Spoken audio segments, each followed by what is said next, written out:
Hi everybody, welcome again to Champion Trading. What we're demonstrating for today, this is a Waukesha all stainless steel pump that we've just finished rebuilding. It has a brand new Euro drive on it at 3 horsepower. It can operate at the maximum capacity of the pump. And we're operating through a Weg AC frequency controller. This is the washdown NEMA 4X. Just start by hitting your start button. Now right now we have set it about 30 hertz, which is about half the pump's capacity. Running smooth and quiet, seals are good. The idea of the kind of flow rate you're seeing right there.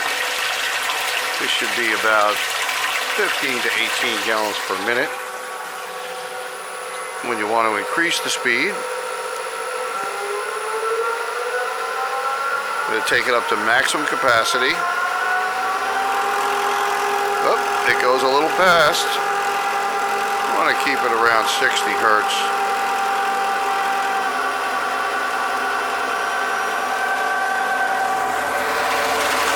And you see a substantial difference in the flow rate. Pump sounds great, smooth and quiet. Around here. Give it a look on the other side.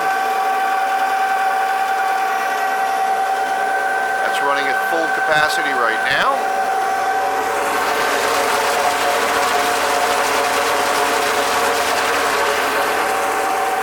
We have everything in process and packaging, so we do hope you'll visit our website at www.champtrading.com, and we look forward to hearing from you. Thanks for joining us for this video today.